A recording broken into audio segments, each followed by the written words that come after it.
ঠাকুর, মা, স্বামীজি এবং পূজ্যপাদ প্রেমানন্দজি মহারাজকে ভক্তিপূর্ণ প্রণাম নিবেদন করছি। প্রেমানন্দজি মহারাজের জন্ম হয়েছিল 1861 খ্রিস্টাব্দের 10ই ডিসেম্বর। তিথি অনুযায়ী সেটা হচ্ছে অগ্রহায়ণের শুক্লা নবমী তিথি। আমরা তো বেলুড় মঠ এবং হিন্দু ধর্মের রেওয়াজ এটা যে আমরা জন্মতিথি পালন করি, যেমন রামনবমী, জন্মাষ্টমী ইত্যাদি। যে তিথি অনুযায়ী তারিখটা, ইংরেজি তারিখটা বা বাংলা তারিখটাও বিভিন্ন দিনে পড়ে। এবার অর্থাৎ 2020 সালে যেমন স্বামী প্রেমানন্দজির জন্মতিথি পড়েছে 23শে ডিসেম্বর 2020 বুধবার। ঠাকুরের 16 জন সন্ন্যাসী পার্ষদ, তাদের মধ্যে কয়েকজনকে, গৃহী পার্ষদদেরও কাউকে কাউকে ঠাকুর বলেছেন ঈশ্বর কোটি, বেছে বেছে নরেন্দ্র রাখাল। বাবুরাম মহারাজজিকেও ঈশ্বর কোটি বলেছেন। ঈশ্বর কোটি মানে কি বোঝাচ্ছেন তিনি? অনন্য পুরুষেরা সবাই। স্বামীজি অবশ্যই অনন্য পুরুষ, রাজা মহারাজজি, প্রেমানন্দজি আবার অত্যন্ত অনন্য পুরুষ। আমরা কোনোভাবে এদের তুলনায় তাদেরকে ছোট ভাবতে পারি না কোনোভাবে, কিন্তু ঠাকুর আবার তাদের কাউকে কাউকে ঈশ্বর কোটি বলেননি। যেমন মহাপুরুষ মহারাজজি, শারদানন্দজি, অখণ্ডানন্দজি, কিন্তু আমরা বুঝতে পারি না, এদের সবাইকে একরকম মনে হয়। কাজেই এই যে ঈশ্বর কোটি বলেছেন ঠাকুর, এটা ওনার দিক থেকে বিচার। আমাদের দিক থেকে এরা প্রত্যেকেই ঈশ্বর কল্প পুরুষ। সবাইকে আমরা প্রণাম নিবেদন করছি। আটপুর গ্রামে, হুগলি জেলার আটপুর বা তরা আটপুর গ্রামে তার জন্ম। ওখানে ঘোষ এবং মিত্র পরিবার চিরকালই খুব সম্ভ্রান্ত পরিবার। যেমন তারা ধর্মপরায়ণ, তেমনি আর্থিক সাচ্ছল্য তাদের আছে এবং দান ধ্যান পরায়ণ। ঘোষ পরিবারে জন্ম। তারকনাথ ঘোষ বাবার নাম, মায়ের নাম হচ্ছে মাতঙ্গিনী দেবী। ছোটবেলা থেকেই ধর্মপরায়ণ, ছোটবেলা থেকেই ভবিষ্যতে যে একটা এরকম শুদ্ধ সত্য ত্যাগী সন্ন্যাসী হবেন তার একটু সেই ভবিষ্যতের কিছু কিছু ইঙ্গিত ছোটবেলা থেকে পাওয়া যেত।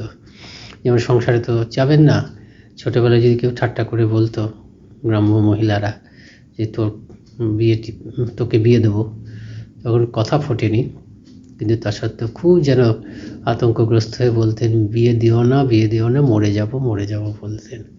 আর মাঝে মাঝে তার মনের মধ্যে ভেসে উঠতো, এগুলো তিনি পরবর্তীকালে বলেছেন, যে সকলের আত্মীয় স্বজন সকলের কাছ থেকে দূরে সরিয়ে গিয়ে একেবারে একান্তে এক সন্ন্যাসীর সঙ্গে আশ্রমে বাস করবেন।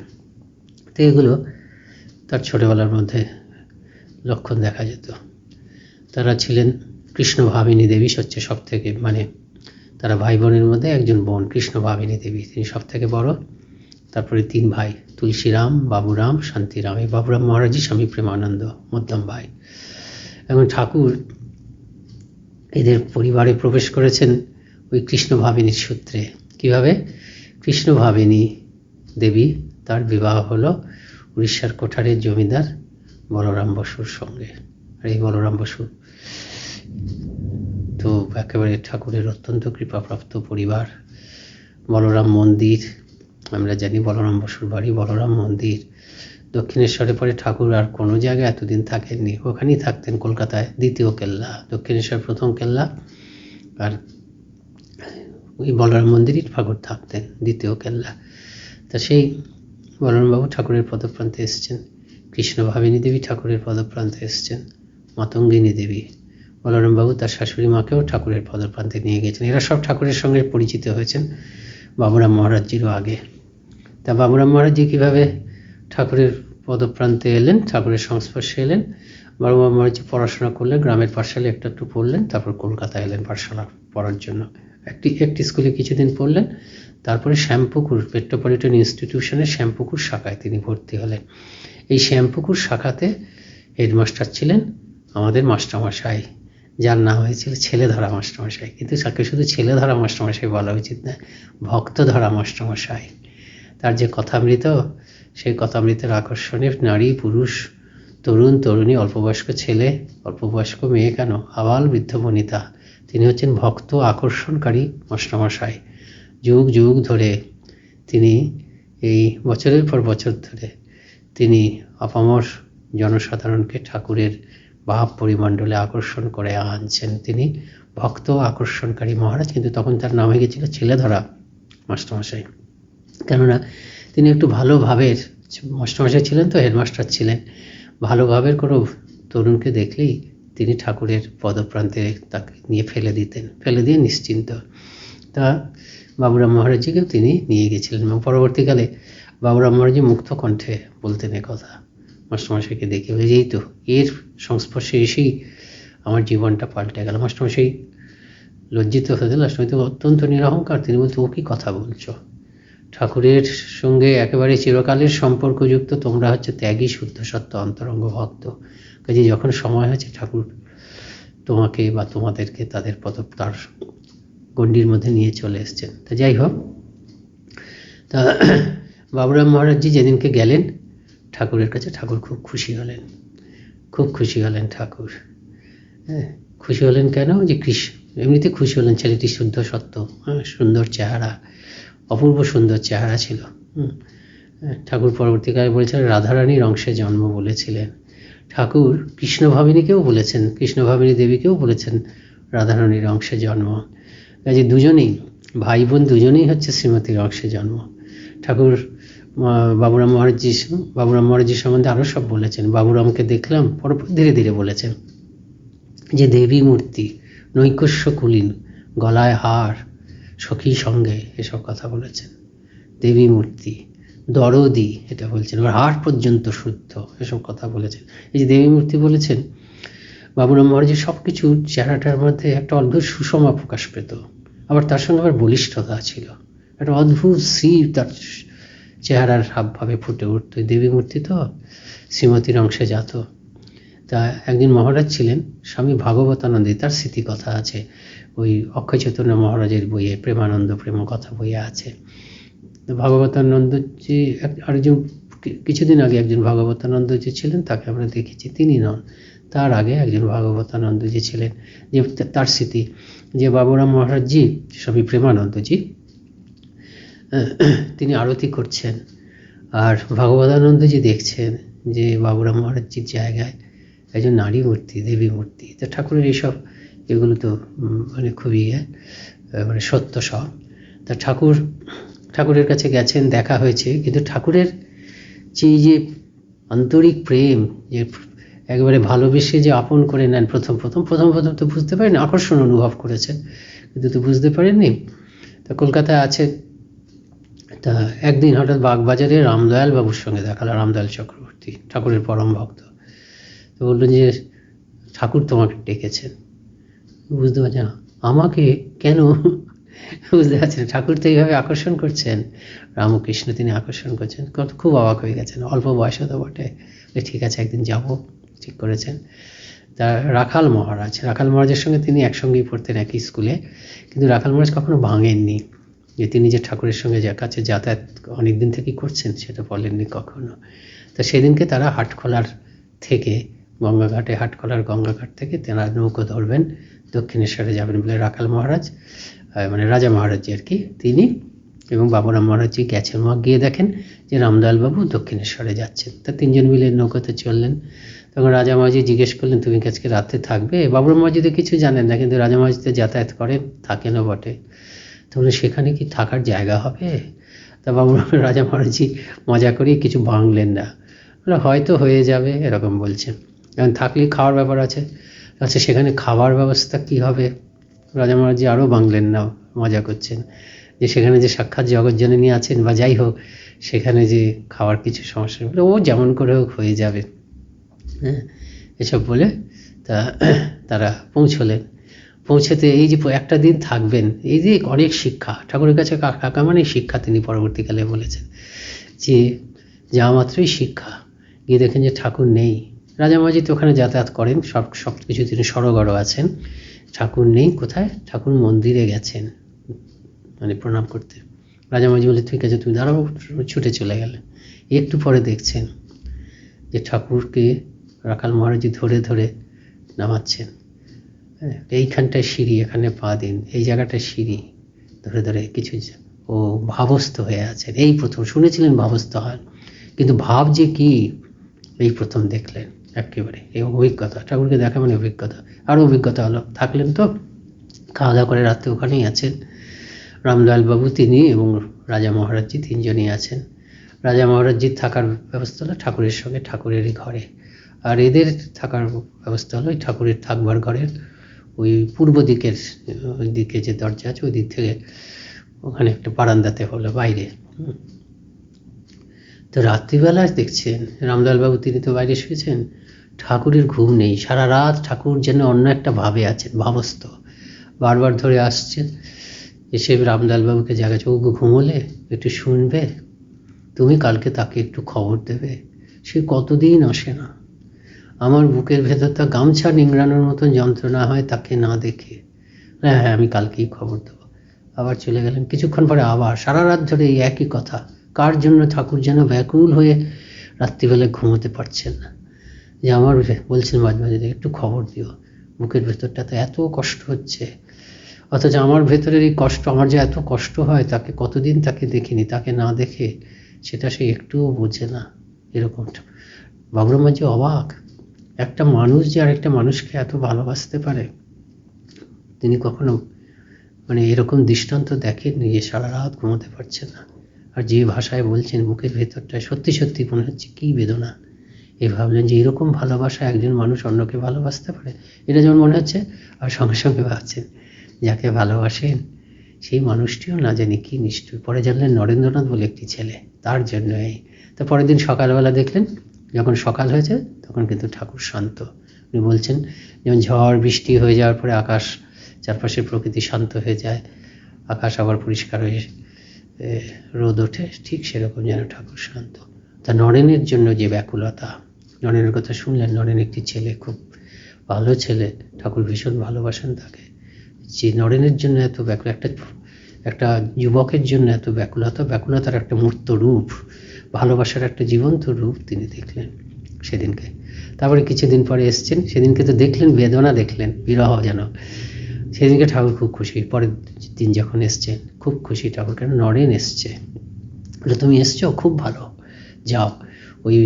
ওইখানে ওরা চড়িবাতি করছে পঞ্চবটির কাছে, নরেন এসছে, তুমি যাও। তো গেলেন, দেখলেন নরেনের সঙ্গে দেখা হলো। এই প্রথম নরেনের সঙ্গে দেখা। এবার এই নরেনই তাদের একদম, তার একদম একদিকে যেমন ঠাকুর আর একদিকে হচ্ছে নরেন, দুজনেই তাদের নয়নের মণি হবেন।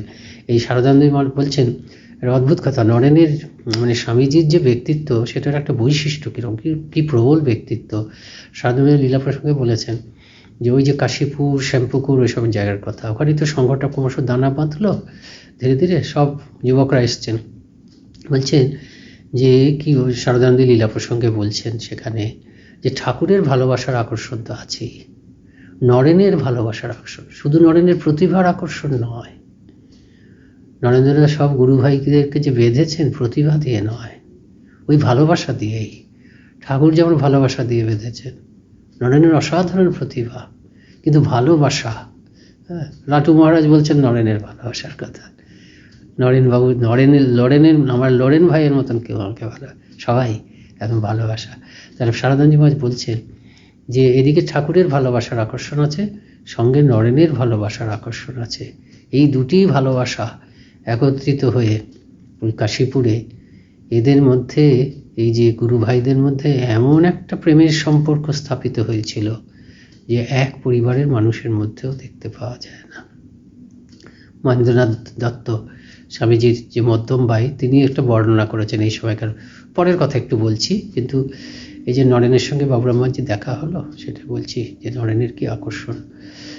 এই নরেন সকলের নয়নের মণি, হৃদয়ের মণি হয়ে উঠল। ঠাকুর তো আছেনই, তার সঙ্গে সঙ্গে উভয়ের ভালোবাসার আকর্ষণে সবাই। তার মানে মহেন্দ্রনাথ দত্ত যেটা বলছেন স্বামীজির মধ্যম ভাই, এই ভালোবাসার কথা, যে এদের মধ্যে উনি বলছেন বরানগর মঠের কথা, আরও পরের কথা, যে এদের মধ্যে এমন ভালোবাসা যে এদের মনটা তো এক হয়ে গেছিলো, মনে হচ্ছে যেন শরীরটাও এক হয়ে গেছে। একজনের পিঠে যদি চিমটি কাটা যায় তাহলে যেন আরেকজন উফ করে উঠবে। খুব ভালো একটা মানে এক্সপ্রেশন, সেই জন্য বললাম। তা এই তো দেখা হলো, এই নরেনের সবার সঙ্গেই পরিচয় হচ্ছে। ধীরে ধীরে কি হচ্ছে, ঠাকুরের কাছে তিনি আসছেন, আর ঠাকুর এদেরকে তো জানেন, ঠাকুর তো মা তো দেখিয়ে দিয়েছিলেন। ঠাকুরের যখন সব সাধনা শেষ হয়ে গেল, জগজ্জননী তাকে দেখিয়ে দিলেন, নির্দেশ দিলেন যে আমার হাতে যন্ত্র হয়ে তোমাকে একটা ওই সংঘ তৈরি করতে হবে, এবং কারা হবে ওই সংঘের স্তম্ভ, সবাইকে একে একে একে দেখিয়ে দিলেন। সন্ন্যাসীরা বেশি, গৃহীদেরও দেখিয়ে দিলেন। ঠাকুর বলছেন ওই গৃহী বোধহয় পূর্ণ বা নরেন, দুজনের মধ্যে একজনের কথা বলছেন যে ওকে দেখিয়ে দিলেন। তখন ওই পূর্ণ বা নরেন এলো, ওই আশাতে ঠাকুর মা যাদের যাদের দেখিয়ে দিয়েছিলেন তাদের আশা, সবাইকে মিলিয়ে। সন্ন্যাসীরা হচ্ছে কোট যেন, কিন্তু গৃহীরাও সবাইকে নিয়েই এই রামকৃষ্ণ সংঘ। তা যাই হোক, ঠাকুর তো সবাইকে দেখিয়ে দিয়েছিলেন, কাজেই ঠাকুর তো বুঝেছেন যে এরা সব ত্যাগের জীবনযাপন করবেন, কাজে এদেরকে ত্যাগের উপদেশ দিতেন। বাবুরাম মহারাজ পরবর্তীকালে বলেছেন সব সময় এমন ত্যাগের এমন ভাষায় বলতেন যে একেবারে সংসারের কাম কাঞ্চন এই বিষয় ভোগ সম্বন্ধে একজনের বিতৃষ্ণা হয়ে যায়। সেজন্য তিনি কি করতেন, যখন এদেরকে ত্যাগের উপদেশ দিতেন তখন খুব সতর্ক হতেন। একবারে দরজা বন্ধ করে অনেক সময় অনেক দূর পর্যন্ত মাঝে মাঝে বেরিয়ে দেখতেন যে কোনো গৃহী কেউ এসেছে কিনা, কারণ তারা যদি হঠাৎ শোনে তাদের ভাবভঙ্গ হতে পারে, বুদ্ধিভেদ হতে পারে, তাদের মনে আঘাত লাগতে পারে। আঘাতটা কি, তারা হয়তো নিজেদেরকে খুব হীন ভাবতে পারে। কেউ যদি হীন ভাবে, নিজেকে হীন ভেবে কেউ এগোতে পারে না। আমি ভালো আছি, আরও ভালো করব। এই ঠাকুর মা স্বামীজির উপদেশগুলো হচ্ছে সব পজিটিভ। স্বামীজি এক জায়গায় বলছেন যে ঠাকুরকে দেখেছি যাদেরকে কেউ দেখতে পায় না তাদেরকেও তিনি একবারে ভালো ভেবে মানে ভালোবেসে করে একটা মানে পজিটিভ রাস্তা দেখে তাদেরকে রূপান্তরিত করতেন। কাজেই এরকম একদম দরজা বন্ধ করে দেখতেন, অনেক সময় আবার অনেক দূর পর্যন্ত গিয়ে দেখে আসতেন, দেখতে বলতে কেউ আছে কিনা, গিয়ে এদের ত্যাগের উপদেশ দিতেন। এবং এই যে ত্যাগের উপদেশ দিতেন, তার কাছে থাকা মানেই হচ্ছে শিক্ষা। কীরকম, যে এই নাম যশ আসক্তি, কাম কাঞ্চন নাম যশ আসক্তি সম্বন্ধে শিখতো, মুখে বলতেন, আর তার জীবনটাই হচ্ছে শিক্ষা। এগুলো বাবুরাম মহারাজ বলেছেন। যেমন একদিন রাত্রিবেলা আছেন, তারপর তো থাকতেন। বাবুরাম মহারাজ মা মাতঙ্গিনী দেবী, তার কাছে ঠাকুর বলেছিলেন যে তোমার এই ছেলেটিকে আমাকে দাও, বলেছিলেন। মাতঙ্গিনী দেবী তো ইতিমধ্যেই ভক্ত, বাবা আমার ছেলে তোমার কাছে থাকবে, তো ভাগ্যের ব্যাপার, তো এইটুকু করো, আমাকে যেন পুত্রকন্যার শোক পেতে না হয়। অর্থাৎ তখনকার দিনে তো অনেক রকম রোগ ব্যাধি ক্ষতি হতো, অল্প বয়সে সবাই মারা যেত। সেই জন্য ভয় যে আমার জীবিতকালে যদি কোনো পুত্রকন্যা চলে যায়, সেই প্রার্থনা করলেন, তা আশীর্বাদ করেছিলেন, হবে না। এবং সেটা পরবর্তীকালে কী হয়েছিল, বাবুরাম মহারাজ শেষকালে একবার খুব অসুস্থ হয়েছিলেন। এই 2018 সালে তো তার শরীর, তার 1-2 বছর আগে সবাই ভেবেছিল দেহত্যাগ করবেন, কিন্তু ওই ঠাকুর আশীর্বাদ করেছিলেন মাতঙ্গিনী দেবীকে, যেটা উনি প্রার্থনা করেছিলেন, ঠাকুর আশীর্বাদ করেছিলেন তোমাকে পুত্রকন্যার শোক ভোগ করতে হবে না। তা তখন বাবুরাম মহারাজ বলেছিলেন এবার আমি যাব না, কেননা মা বেঁচে আছেন। তাই এরকম হয়েছে। তা মাতঙ্গিনী দেবীর কাছে চেয়েছিলেন, তো তাই জন্য বাবুরাম মহারাজজিও খুব নিশ্চিন্ত হয়ে তখন এসে দক্ষিণেশ্বরে থাকতেন। আরেকদিন হলেও এটা বলি যে বাবুরাম মহারাজ খুব পড়াশোনায় মেধাবী ছিলেন না, মানে বুদ্ধিশুদ্ধি সবই ছিল, বোধহয় পড়াশোনায় মন ছিল না। তারপরে ঠাকুরের কাছে আসার পরে তো এই ভাব আরও প্রবল, কাজেই পড়াশোনাতে গাফিলতি হচ্ছিল, মানে অতটা মন দিতে পারেননি। কাজে প্রবেশিকা পরীক্ষায়, এন্ট্রান্স পরীক্ষায় তিনি পাশ করতে পারলেন না। তা একজন এসে ঠাকুরকে বলল যে ও পাশ করতে পারেনি। বাবুরাম মহারাজ একটু ভয় ছিল, যদিও ঠাকুর কখনো তাকে সরাসরি বলেননি যে পড়াশোনা করিস না, সেজন্য ভয় ছিল, লজ্জা বোধা পাচ্ছিলেন ঠাকুর কি বলবেন। কিন্তু ঠাকুর একবার সহজে, ভালোই তো, ও পাশমুক্ত হয়ে গেল। পাশবদ্ধ জীব, পাশমুক্ত শিব। একেবারে বাবুরাম মহারাজ হাঁপ ছেড়ে বাঁধলেন। এদিকে মায়ের কাছ থেকে মা অনুমতি দিয়েছে যে আপনার কাছেই থাকবে, এদিকে পড়াশোনা বন্ধন থেকে হলেন। তিনি খুব ফ্রিলি এখন ঠাকুরের কাছে আসতেন এবং ঠাকুরের কাছে থাকতেন। তো এরকম আছেন, অনেকদিনই আছেন। একদিনের দৃষ্টান্ত, ওই যে বলছে সন্ন্যাসীকে কাম কাঞ্চন নাম যশ আসক্তি ত্যাগ করতে হবে। এর মধ্যে কাম কাঞ্চন আসক্তিটা গ্রস, ওটা বোঝা যায়, ত্যাগ করা যায়। শত্রু যে দৃশ্যমান হয় তার বিরুদ্ধে লড়া যায়, কিন্তু বলা হয় যে নাম যশের আসক্তিটা হচ্ছে সব থেকে শক্ত। হ্যাঁ, সন্ন্যাসী সেটাও করে। হ্যাঁ, fame is the last infirmity in men. যেটা হচ্ছে সব থেকে বড় দুর্বলতা, শেষ দুর্বলতা। তাই একদিন দেখছেন বাবুরাম মহারাজজি দেখছেন যে ঘরের মধ্যে রাত্রিবেলা তো ঠাকুর ভাবস্থ থাকতেন, ঘুমাতেন খুব কম, একেবারে ত্রস্ত বালকের মতন সে যেন দৌড়ে মানে পায়চারি করছে না, থু থু করছেন। আর কি বলছেন, দিসনি মা দিসনি, থু থু, দিসনি মা দিসনি, থু থু।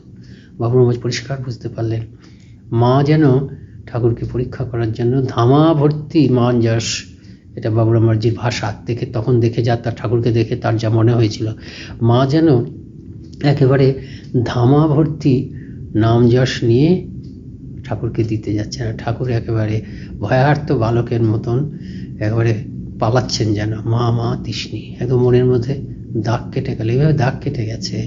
তার একদিন পরবর্তীকালে বাবুরাম মহারাজ যেরকম বলেছেন, তার কাছে একজন শিক্ষক মহাশয় এসছেন, অনেক পরের কথা, বলে তোমাদের ছাত্রদেরকে মরালিটি পড়ানো হয়? সে বোধহয় বলে হ্যাঁ, মরাল এডুকেশন দেওয়া হয়।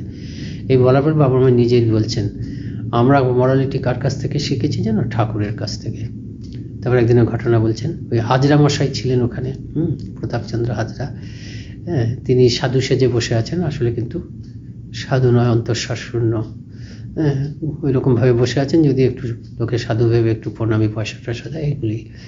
তা হাজরা মশাই কী করতেন, তার বেশ বাকচাতুর্য ছিল, সেটা ঠাকুরের কাছ থেকে যা শিক্ষা পেত, ঠাকুর আর হাজরা মশাই বোধহয় প্রায় সমবয়সী।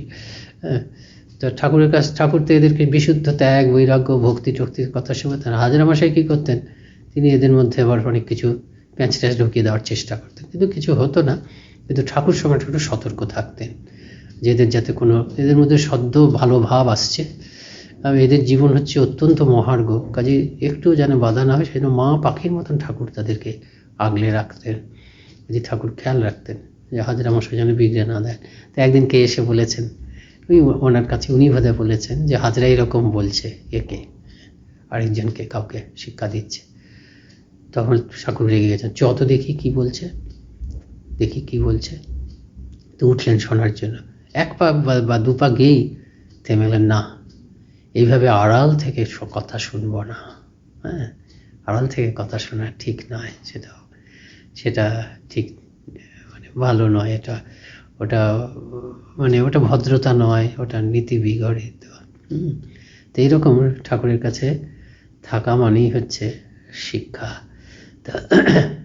তা ঠাকুরের ভাব সমাধি হয়। দেখেন একদিন তিনি চেয়ে বসলেন যে আমাকে ভাব সমাধি দিতেই হবে, আমাকে ভাব সমাধি দিতে হবে। ঠাকুর বলতেন, ওরে আমি তো কিছু জানি না, মা জানে, মাকে বলবো। ঠিক আছে, আপনি মাকে বলেই আমাকে ভাব সমাধি দিন, আমাকে বলুন। তারপর মায়ের কাছে তিনি বললেন, মা বললেন বাবুরামের ভাব হবে না, জ্ঞান হবে। এটা খুব তাৎপর্যপূর্ণ।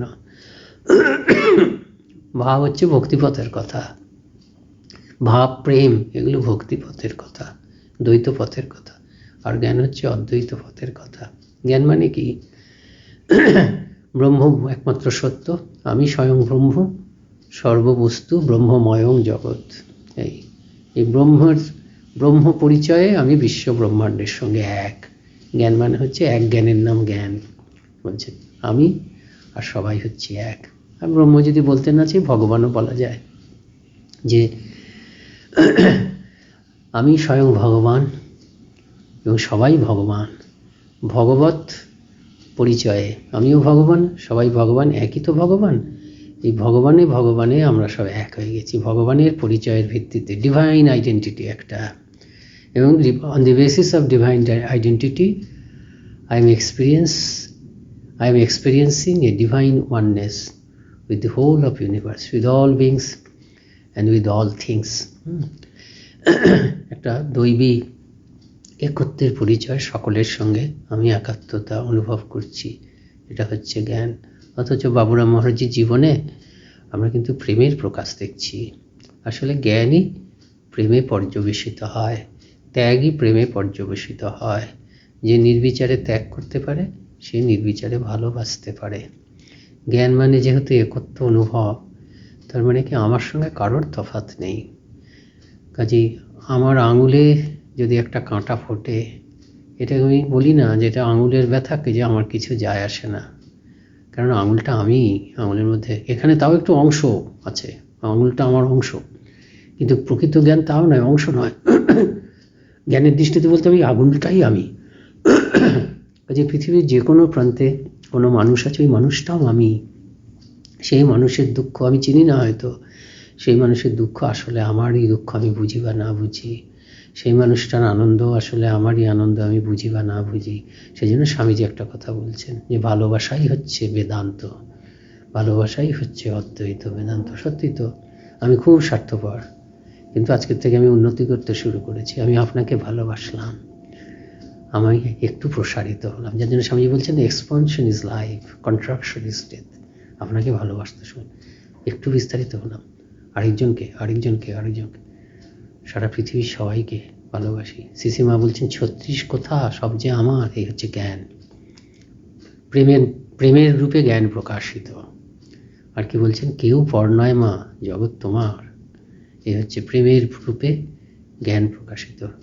বাইরের খোলসটা প্রেম, কিন্তু ভেতরের সত্যটা হচ্ছে জ্ঞান। তা বাবুরাম মহারাজের মধ্যে আমরা প্রেমের বিকাশ দেখেছি, একদম প্রেমে ভরপুর, প্রেমে ভরপুর, একদম প্রেমে ভরপুর। ওই জ্ঞান ভেতরে রয়েছে, জ্ঞান অদ্বৈত জ্ঞান। সেই অদ্বৈত জ্ঞান নির্বিচার প্রেমে বাবুরাম মহারাজজির মধ্যে সারা জীবন প্রকাশিত হয়েছে।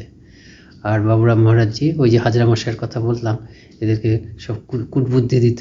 তা হাজরা মশাই একদিন বাবুরাম মহারাজজিকে ডেকে বললেন, কখনো কখনো ঠাকুরকে উঁচুতে, মানে আমরা যাকে বলি একটু আপ দেওয়া বলি না, কখনো কখনো নিজে কিন্তু মনে করতো ঠাকুরের থেকেও আমি শ্রেষ্ঠ। ঠাকুর সেটা মজা করে করে বলতেন, কথামৃতে আছে। যে হাজরাকে জিজ্ঞেস করলাম যে তোমার কি মনে হচ্ছে, বলে এখনো তোমার লাল ঝিলিক মারছে। লাল ঝিলিক মারছে কি, সত্য রজ তম, ওই তো 3টে গুণ আছে। তমর থেকে রজ ভালো, রজর থেকে সত্য ভালো। রজগুণের লক্ষণটাকে বলা হয় লাল রং দিয়ে, তমগুণের লক্ষণটাকে কালো রং দিয়ে বোঝানো হয়, আর সত্যগুণটাকে সাদা দিয়ে বোঝানো হয়। তা ঠাকুর জিজ্ঞেস করছে আমার অবস্থা কেমন, ঠাকুর মজা করতেন, বলে তোমার এখনো লাল ঝিলিক দিচ্ছে, অর্থাৎ এখনো তুমি তমর থেকে রজতে উঠে রজত থেকে সত্যের দিকে যাত্রা করেছো, কিন্তু একটু একটু রজ রয়ে গেছে।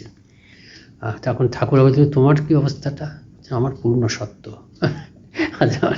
ঠাকুরের থেকে উঁচুতে, এটাই তার ধারণা। কিন্তু মাঝে মাঝে আবার ঠাকুরকে একটু উঁচু করে, মানে এদেরকে আসলে সেখানে ভাব হচ্ছে কি, মানে ঠাকুরের কাছ থেকে তোমরা শুধু উপদেশ নিচ্ছ কেন, আমার কাছে আমার উপদেশটাও না, আমার বাকচাতুর্য ছিল।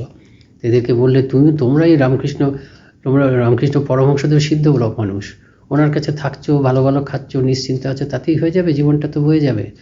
সময় থাকতে এখন ওর কাছ থেকে যা যা সিদ্ধি আছে নিয়ে নাও, অনেক বিভূতি আছে, অনেক ক্ষমতা আছে, সেগুলো নিয়ে নাও, ওগুলি আসো।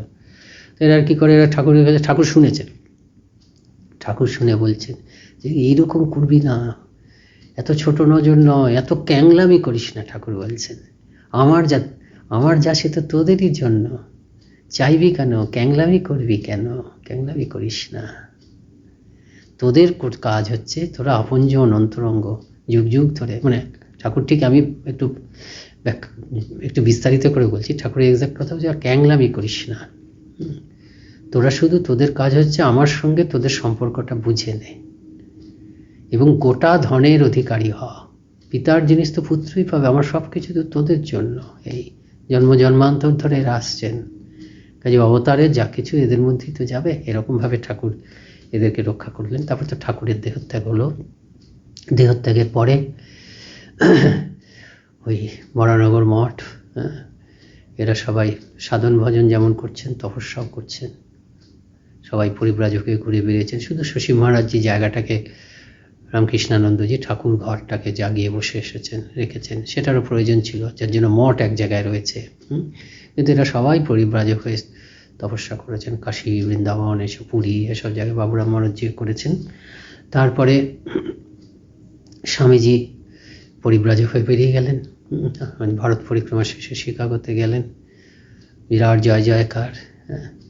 প্রথম কুরু ভাইয়েরাও একটু বিভ্রান্ত, কেউ বাবুরাম মহারাজজি একটু বিভ্রান্ত হয়েছিলেন যে কোনো জায়গায় ঠাকুরের নাম তো করছেন না, কিন্তু পরে একেবারে পুরো বুঝেছিলেন যে ঠাকুর, স্বামীজি ব্যাখ্যা করেছেন যে প্রথমে গিয়ে যদি আমি ঠাকুরের নাম করতাম, তাহলে ওরা বলতেন যে আমাদের তো যীশু খ্রিস্ট আছে, ব্যক্তি বলেননি, ঠাকুরের নাম করে ভারতের সনাতন শাস্ত্রের কথা বলেছেন, ঠাকুরের নাম না করে ভারতের সনাতন শাস্ত্রের কথা বলেছেন। ভারতের সনাতন শাস্ত্রের যে রূপ শ্রীরামকৃষ্ণ আমাদের দেখেছে, এটা হচ্ছে স্বামীজির ভাব। স্বামীজি আমাদের সাধুদেরকে বিশেষভাবে বলে গেছে, আমরা এটা খুব স্মরণ করি। আমাদের জন্য স্বামীজি যে নিয়মাবলী তৈরি করে দিয়ে গেছেন, আমরা সব সময় ওটাকে মেনে চলি। তো আমাদের পরিষ্কারভাবে বলে দিয়ে গেছেন যে ওই বেদ বেদান্ত গীতাই, বেদ বেদান্ত ব্রহ্মসূত্র উপনিষদ গীতা, ওটাই আমাদের বেদই আমাদের চিরন্তন শাস্ত্র থাকবে। তাহলে ঠাকুর কোথায়? ঠাকুর হচ্ছে সর্বাধুনিক, বেদের সর্বাধুনিক সর্বাঙ্গ সুন্দর ভাষ্য। যেমন তার আগে বেদের উপনিষদের সর্বাঙ্গ সুন্দর ভাষ্য ছিলেন গীতা, শ্রীকৃষ্ণের গীতা। সেখানে সমন্বয় হয়েছে, দেখিয়েছেন। কিন্তু সেই সমন্বয় সার্থকভাবে এই যুগোপযোগী সর্বাঙ্গ সুন্দর ভাষ্য আমরা দেখেছি শ্রীরামকৃষ্ণের জীবন ও বাণীর মধ্যে। এটাই স্বামীজি বলেছেন। হ্যাঁ, তা সেটা তিনি স্বামীজি ওখানে প্রচার করেছেন, বেদান্তের কথাই প্রচার করেছেন। পুরীর জীবনে বেদান্তের যে যুগোপযোগী প্রয়োগ, সেটাই বলেছেন। এটাকে বলা হয় প্র্যাকটিক্যাল বেদান্ত বলতে পারি আমরা। স্বামীজি এই নামটা দিয়েছেন, কিন্তু ঠাকুরের নামটা করেনি। ঠাকুরের নাম করেছেন অনেক পরে, যখন স্বামীজি যা বলবেন, স্বামীজি এমন একটা অবস্থায় যখন পৌঁছেছেন যে তার মুখ থেকে যা নিশ্চিত হবে তাকে ওরা গুরুত্ব দেবে, এরকম পর্যায়ে স্বামীজি পৌঁছেছেন। তার অমূল্য বাণীর মাধ্যমে, রবীন্দ্রনাথ ঠাকুর তো স্বামীজির কথা সম্বন্ধে বলছে একেই বলি বাণী। রবীন্দ্রনাথ ঠাকুর বেশি কথা বলেননি, কিন্তু একটা দুটো যা বলেছেন প্রফাউন্ড, একেবারে সাংঘাতিক, বহু গভীর অর্থে সেগুলো মণ্ডিত। রবীন্দ্রনাথ স্বামীজির একেই বলি বাণী বলেছেন। আমরা যা কথা বলি সেগুলো হচ্ছে বক্তব্য বা কথা, কিন্তু বাণী ওই উপনিষদের ঋষিদের বাণী, চিরন্তন বাণী। সেগুলো একেবারে উপলব্ধির গভীর থেকে বেরোয়, সেগুলো সত্য স্বরূপ। যেমন মিস ম্যাকলাউড স্বামীজির কথা শুনে বলছেন, প্রথম কথাটি উচ্চারণ করলেন আমি বুঝলাম না ভালো, কিন্তু ভেতর থেকে বলে উঠল, ভেতর আমার অন্তরাত্মা যেন বলল আমি বুঝলাম এটা সত্য। দ্বিতীয় কথাটি এটাও সত্য, তৃতীয় কথাটি এটাও সত্য। তারপর কত বছর, 6-7 বছর তিনি সংসর্গ করেছেন স্বামীজি। 6-7 বছর ধরে তার মুখ থেকে যা বেরিয়েছে আমি দেখেছি সত্য। সত্য ওই চিরন্তন সত্য ছাড়া তার মুখ থেকে কিছু বেরোয়নি।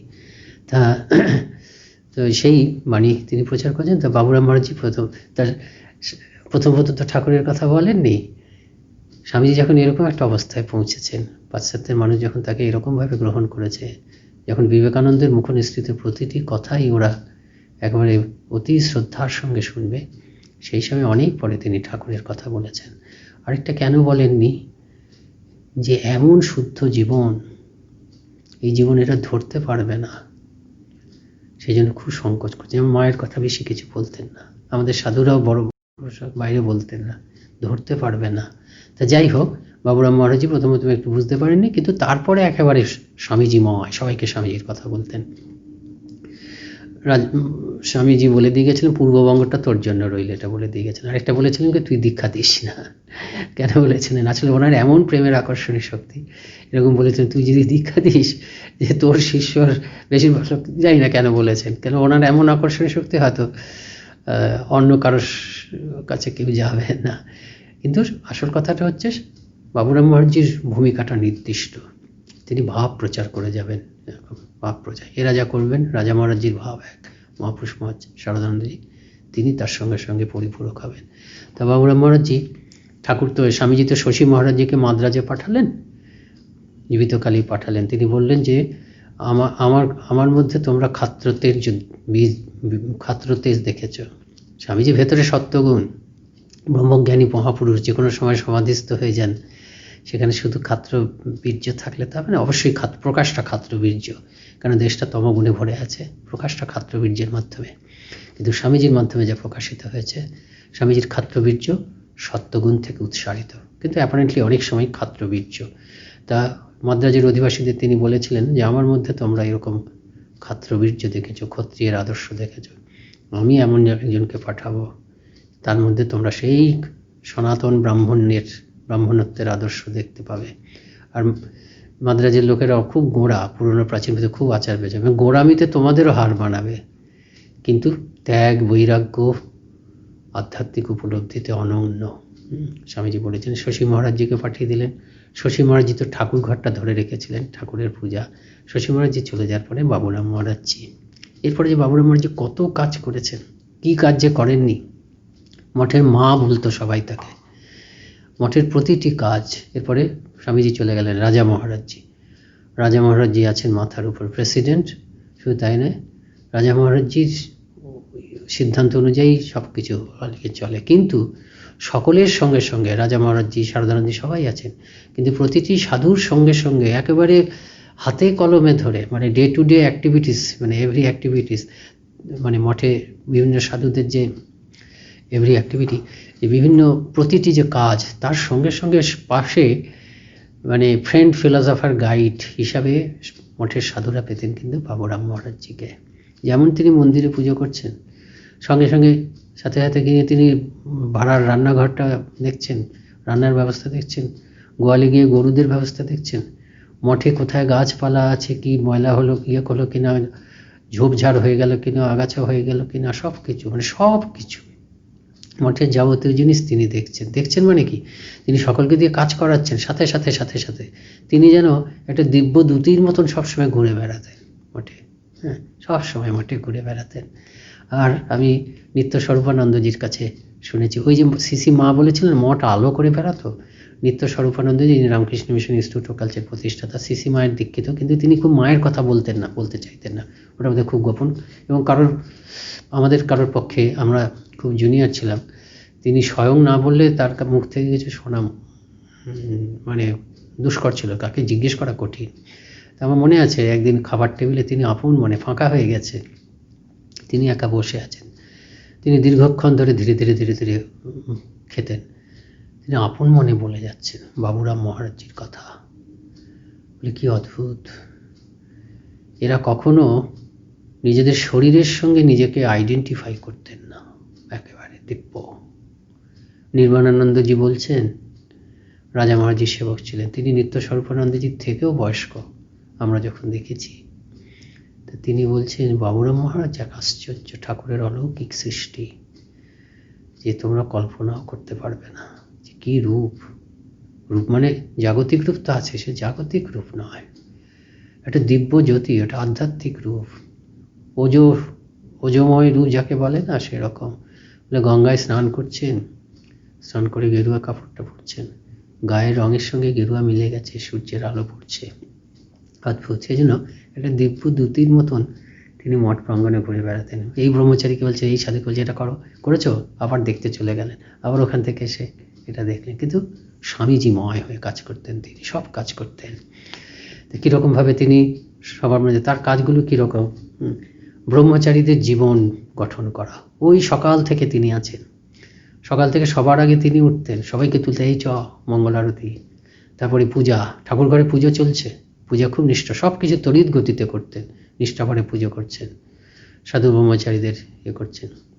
এবার মজা হতো, রাজা মহারাজজির কাছে সবাই ধর্ম প্রসঙ্গ শুনছে, এদিকে কাজ তো আছে, কত কাজ আছে, ঠাকুর রান্নাঘরে কাজ আছে, জল তুলতে হবে, সব কাজ আছে। উনি ওখান থেকে বলছে, বাবারা তোমরা এসো, কখন এসব করলেই হবে, এসব কত কাজ আছে আর কত শুনবে। তখন রাজা মহারাজজি মজা করছেন, রাজা মহারাজজি থেকে একটু বয়সে বড় তো রাজা মহারাজজি, সেই জন্য বাবুরামদা বলতেন। আর স্বামীজি কখনো বাবুরামদা, কখনো বাবুরাম। তা রাজা মহারাজজি বলছেন, তোরা বল না, ব্রহ্মচারীদের বলছেন যে আপনি মুক্তিটা দিয়ে দিন না, কারণ আপনি তো ইচ্ছা করলেই মুক্তিটা দিয়ে দিতে পারেন, এটা বলছেন। তখন বোধহয় ওরা ওরকম কি একটা বলেছে টলেছে, তখন বাবুরাম মহারাজজি নিচ থেকে মজা করে, ঠিক আছে তোমরা সমাধি অভ্যাস করো, হ্যাঁ আমি যা কাজ আছে আমি নিজেই করে দিচ্ছি, কিন্তু যদি সমাধির নামে যদি ভেতরে হাট বাজার বসা, অর্থাৎ ধ্যান করতে গিয়ে যদি ঠিক সমাধি মানে গভীর ধ্যানে ডুবে যেতে না পারো, মনের মধ্যে হাট বাজার বসা, তাহলে আমি দেখবো তোমাদের শাস্তি দেবো, এরকম একটা আর কি কথাটা বললেন, দেখে নেবো ইত্যাদি, এরকম মজা তিনি বলতেন, এরকম কাজ করতেন। সকলের কীভাবে কুটনো করতে হবে বলতেন, সবার সাথে সাথে তিনি কুটনো করতেন, এবং করতে করতে ধর্ম প্রসঙ্গ, ঠাকুরের কথা, তার মুখে মুখে যা কাজ করছেন সব কিছু।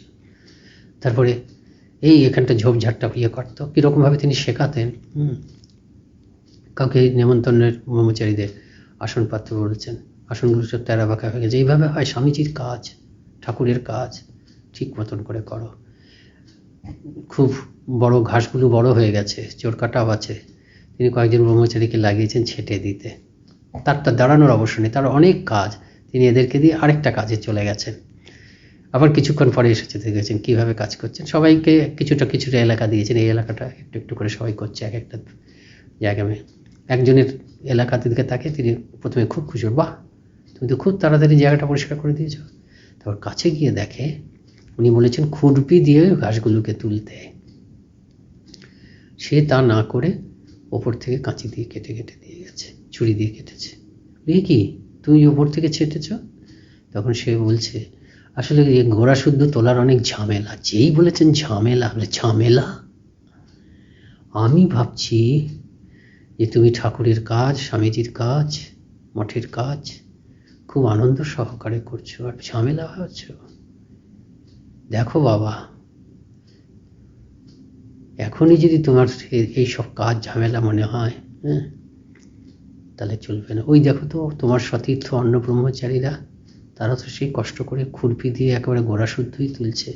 তুমি এখন যা করেছো, এরপরে তো খুরপি দিয়ে এটাকে গোড়া শুদ্ধ তোলা অসুবিধা হবে, কেন ধরা যাবে না তো, ওপরটা কেটে দিয়েছ। রেগে গেছিলেন, তিরস্কার করতেন, ভালোবাসতেন শিক্ষার জন্যই। তারপর ধীরে ধীরে সুরটা নরম হলো, বলছে শোনো, সাধু তো হতে এসেছো, একটা কথা বলি, ফাঁকি দিও না বাবা।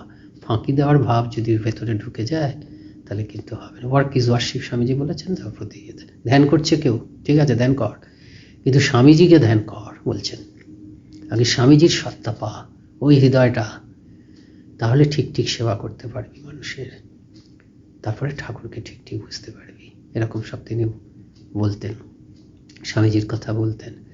তো এই কাজ তিনি করতেন সাধু মহারাজ। স্বামীজি বলেছিলেন বিদ্যার চর্চা করতে হবে, সেই জন্য এদের যখন দেখাশোনা করতেন, যেমন তারা সাধন ভজন করছে কিনা দেখতেন, যেমন তারা কাজ ঠিক ঠিক করছে কিনা দেখতেন, তিনি পড়াশোনার কথা বলতেন। মাঝে মাঝে বলে দিতেন এই বইটা পড়ে ফেলবে এতদিনের মধ্যে, নাহলে এই 4টে পয়সা নিয়ে গঙ্গা পার হয়ে যাবে, মানে বের করে দেবো। হয়তো বের করতেন না, কিন্তু স্বামীজি বলেছিলেন বিদ্যা চর্চার অভাবে সংঘ ধীরে ধীরে নিচ দশা প্রাপ্ত হয়। সেই জন্য স্বামীজির ভাব সব কিছু। তিনি মালদহে বক্তৃতা করতে গেছেন, খুব ভালো বক্তৃতা করতেন, পড়াশোনা করেন, কিন্তু চিঠিপত্র অত্যন্ত মানুষকে অনুপ্রাণিত করতে পারতেন।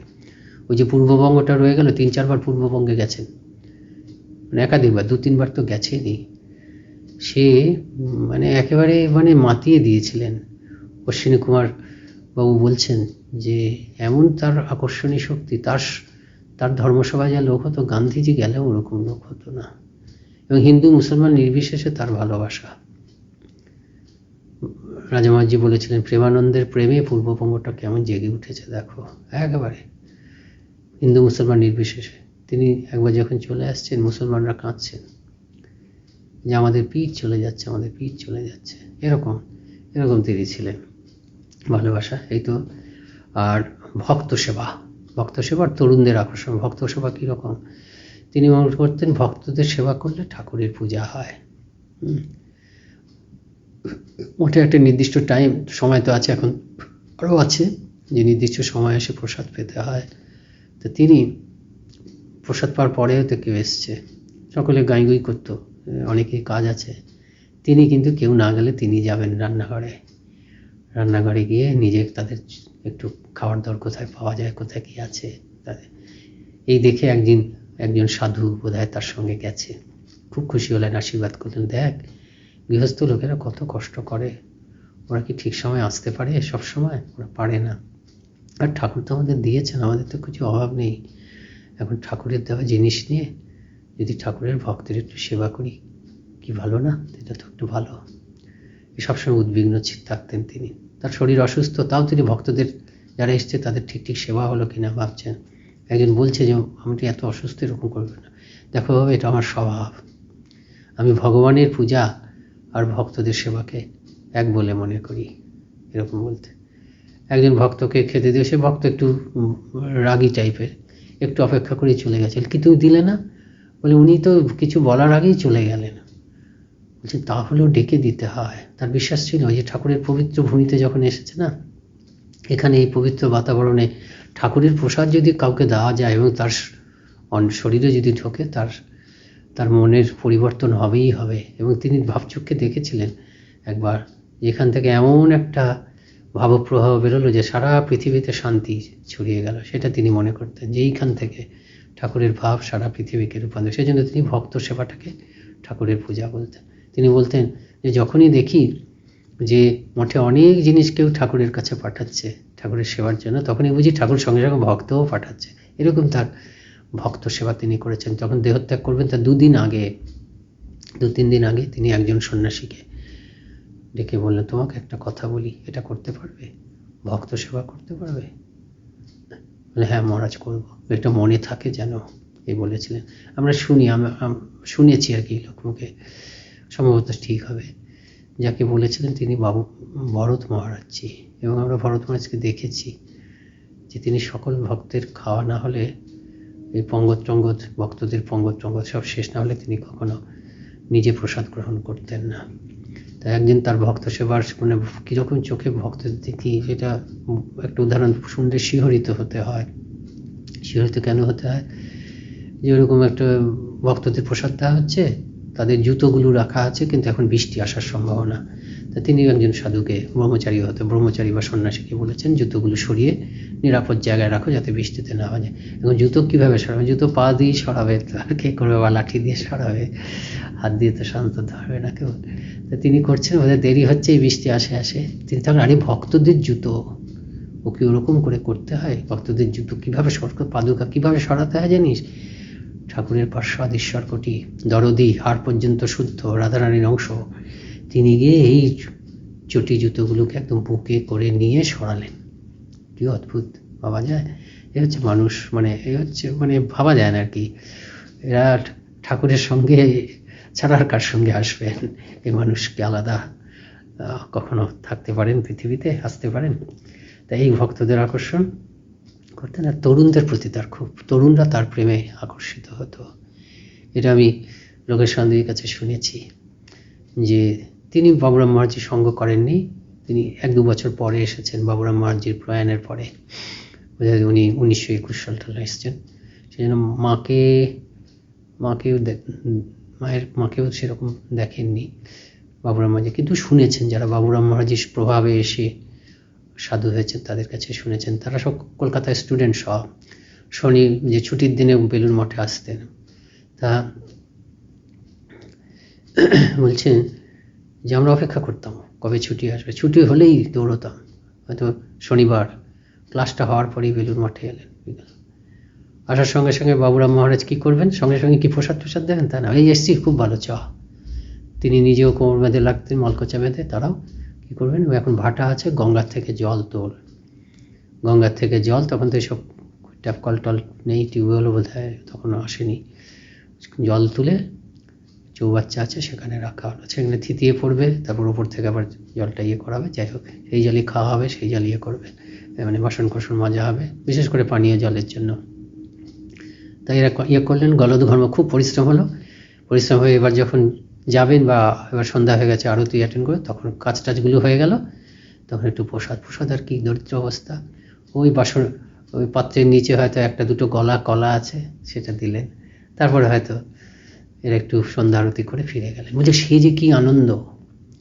বাহ্যিক জগতে যে কিছু বিশেষ পাচ্ছি তাই নয়, ম্যাটেরিয়ালি যে খুব বেশি কিছু পাচ্ছি তা নয়, কিন্তু সে যে কি আনন্দ, কি ভালোবাসার আকর্ষণ। আবার মনে হতো কবে যাব। এই যে আকর্ষণ, এই আকর্ষণ যেন সবাই, কত সে সাধু হয়েছে তার ভালোবাসার আকর্ষণে। এটাও লোকেশ চন্দ্রের কাছে শুনেছি যে আশুতোষ মুখার্জি একবার কনভোকেশনে বললেন, সমাবর্তনে, ওনার দিক থেকে উনি দুঃখ করে বললেন যে বড়ই দুঃখের বিষয় যে কয়েক বছর ধরে দেখছি যে আমাদের এই ইউনিভার্সিটির যারা সেরা ছাত্র, যারা যারা ফার্স্ট সেকেন্ড এসব হচ্ছে, তারা সবাই গিয়ে রামকৃষ্ণ মিশনের সাধু হয়ে যাচ্ছে। মানে তাদের এই যে শিক্ষার যে ফসল, সেটা মানে শিক্ষা জগৎ পাচ্ছে না। তো এইসব বাবুরাম মহারাজজির আকর্ষণে এগুলো সব হতো। তা স্বামীজির ভাবের কথা বলছিলাম, যে স্বামীজির ভাব, তিনি কি তার সব অদ্ভুত ইন্সপায়ারিং চিঠি আছে তার।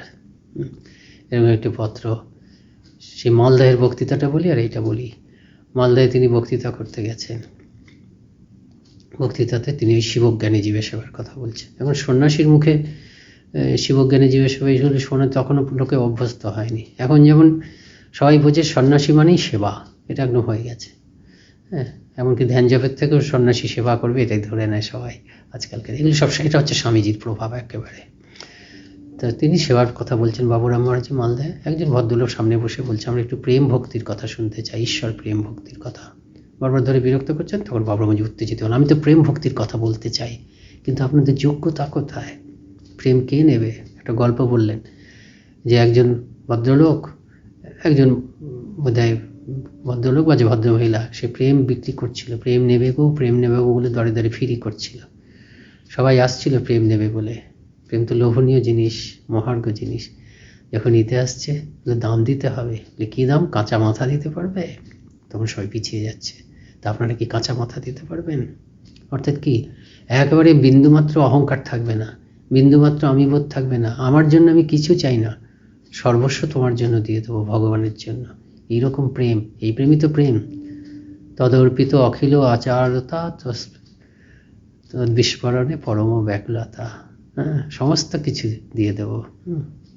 তৎসুখ সুখিত্তম, এসব নারদ বলছে, সব কিছু। সাতু অস্মিন পরম প্রেম রূপা, এসব কথা সব দিয়ে দেওয়া। কিন্তু সেই প্রেম তো কারণ নেই। এই যুগে বিবেকানন্দ স্বামীজি যা বলেছেন, শিবজ্ঞানী জীবের সেবা, মানুষকে ভালোবাসুন, ভগবান বলতে সেবা করুন, করতে করতে চিত্তশুদ্ধি হবে। ভগবান প্রেম স্বরূপ তিনি আছেন, ভেতর থেকে প্রেম সতত সারিত হবে, এই বাণী তিনি বলেছেন। স্বামীজির কথা সবসময় বলতেন। আরেকটা চিঠির মধ্যে আছে, কি ইন্সপায়ারিং চিঠি। একজন সাধু, সে কোনো জায়গায় রিলিফ হয়েছে, মানে কোনো বোধহয় বন্যা টন্যা হয়েছে, তিনি রিলিফ করার জন্য অনেক দিন আছেন। আমাদের তো তাই হয়, আমরা শুরু করি প্রথমে প্রাইমারি রিলিফ, তারপরে একেবারে যাওয়া হয়, ঘর বাড়ি তৈরি করে দিই, তারপরে আসে। অনেক সময় 1 বছর লাগে, কয়েক মাস লাগে। তো এই সাধুটিও সেখানে আছেন, মঠ থেকে দূরে, পশ্চিমবঙ্গেই। তা সে ভালোই আছে, মানে আনন্দের সঙ্গে কাজ করছে। বাবুরাম মাঝে মাঝে মাঝে খবর নিচ্ছে। সে বাবুরাম মহারাজজিকে লিখেছে যে সবই ভালো, কিন্তু মঠের ওই পরিবেশ এবং আপনাদের পুণ্য সঙ্গ পাচ্ছি না, এটাই তো দুঃখ। বাবুরাম মাঝি চিঠি লিখছেন যে বহু জন্মের পুণ্য ফলে রামকৃষ্ণ নামাঙ্কিত এই পবিত্র সঙ্ঘে তুমি স্থান পেয়েছ, তারপরেও যদি এখন তোমার ভগবানের পূজা আর মানুষের সেবার মধ্যে পার্থক্য বোধ থাকে, তবে আমি বলবো বুদ্ধ থেকে বিবেকানন্দ পর্যন্ত সমস্ত মহাপুরুষের থেকে তুমি অনেক দূরে আছো, এটা বলছে। এটা স্বামীজির কথা বললাম। মায়ের প্রতি কি তার ভক্তি, নির্ভরতা। মালদায় যাবেন, মা যা বলবে তাই। তার আগে একটু অসুখ টসুখ হয়েছে। মালদায় এই সম্বুদ্ধানন্দ, মানে তখনই তিনি সাধু হননি, হ্যাঁ, তারা সব আয়োজন করেছেন ঠাকুর উৎসব। তিনি মালদায় আগেও গেছেন, তাই তারা সব এসছে মহারাজকে সব ঠিকঠাক করে আয়োজন করে। মহারাজের সঙ্গে আগে কথাও হয়েছে, এসে বাবুরাম মহারাজজিকে নিতে এসছেন। যেই বাবুরামের সঙ্গে দেখা হলো, তোরা এসেছিস, আমি তো ভাবছিলাম তোরা বোধ হয় এবার এলি না। কাজে এরা খুব খুশি, মহারাজ একদম যাওয়ার জন্য উদ্গ্রীব আছেন, আমরাও উদ্গ্রীব মহারাজকে পাওয়ার জন্য। তারপরে মাকে প্রণাম করতে হয়েছে, মাকে প্রণাম করতে বলছে কেন? মাকে প্রণাম করে যে বলছে আমরা বাবুরাম মহারাজকে নিয়ে যেতে এসেছি। মা তো মানে সন্তান বৎসলা, ব্যাকুল।